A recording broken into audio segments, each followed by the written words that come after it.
Hebreus, capítulo 7.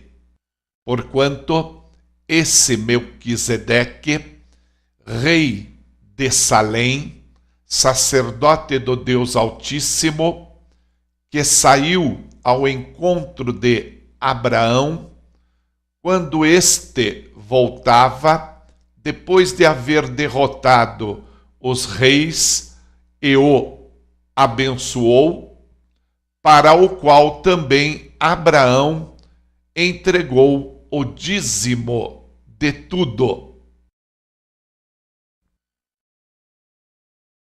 Em primeiro lugar, seu nome quer dizer Rei de Justiça.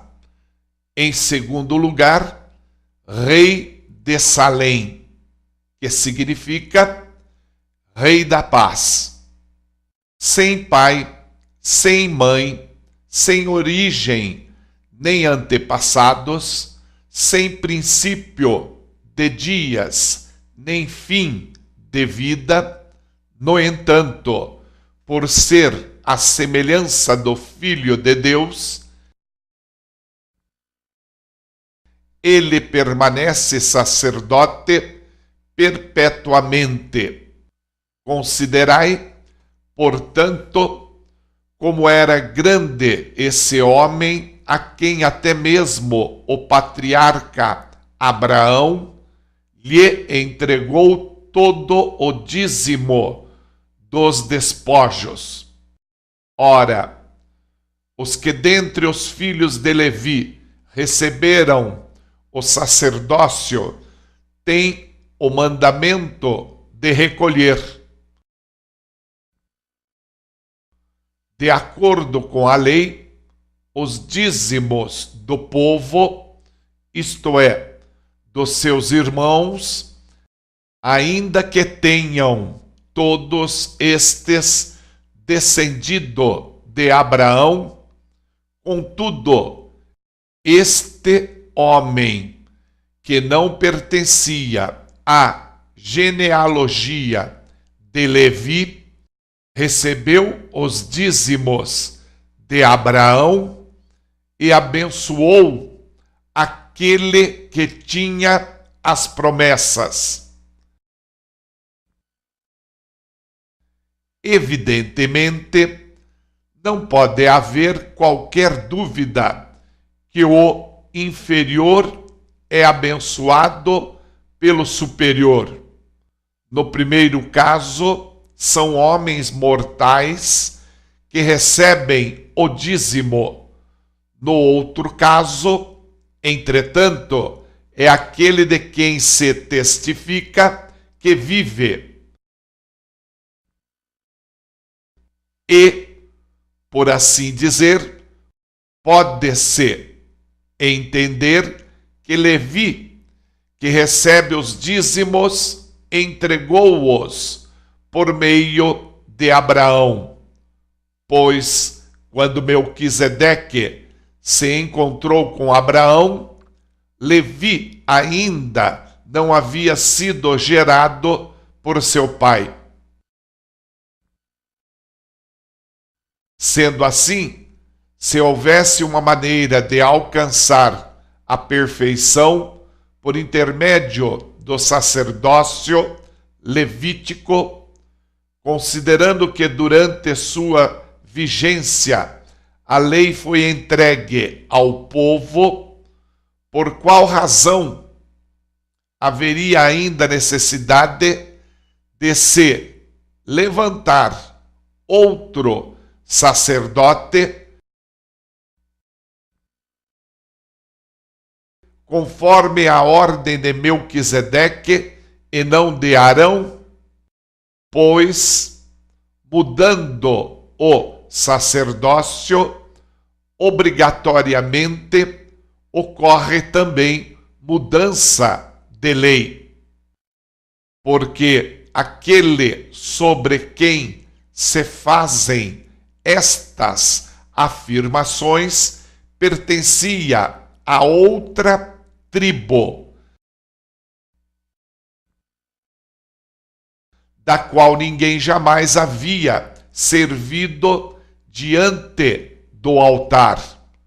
Porquanto é bem sabido que o nosso Senhor descende de Judá, tribo da qual Moisés nada fala quanto a sacerdócio. Este fato se torna ainda mais claro com o surgimento de outro sacerdote à semelhança de Melquisedeque. Não constituído segundo o decreto de um mandamento humano relativo à linhagem, mas de acordo com o poder de uma vida inextinguível, porque sobre ele está escrito: tu és sacerdote para sempre, conforme a ordem de Melquisedeque.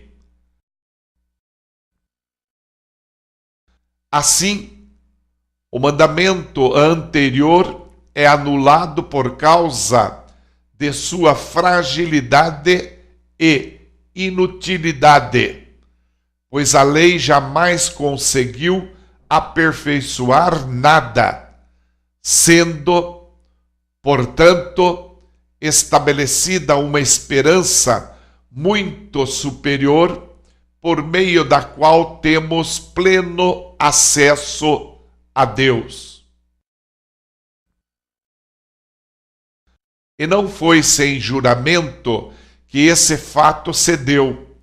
Outros se fizeram sacerdotes, sem qualquer juramento. No entanto, ele se tornou sacerdote com juramento, no momento em que Deus declarou: o Senhor jurou e não se arrependerá. Tu és sacerdote para sempre. Jesus transformou-se, por essa razão, na garantia de uma aliança superior. Por isso, aqueles sacerdotes têm surgido em maior número, pois são impedidos pela morte de continuar o ministério. Contudo, considerando que vive para sempre, Jesus possui um sacerdócio perene. Concluindo, ele é poderoso para salvar definitivamente aqueles que, por intermédio dele, achegam-se a Deus, pois vive sempre para interceder por eles. Certamente estávamos necessitados de um sacerdote como este, santo, inculpável, puro, apartado dos pecadores, exaltado acima dos céus. Diferentemente dos outros sumos sacerdotes, ele não precisa oferecer sacrifícios dia após dia, que oferecem primeiro por seus próprios pecados e somente depois pelos pecados do povo. Porque no momento em que ofereceu a si mesmo, realizou esse sacrifício de uma vez por todas. Porquanto a lei designa sumos sacerdotes a homens que têm fraquezas, mas o juramento que veio depois da lei estabelece por toda a eternidade o Filho, que foi aperfeiçoado.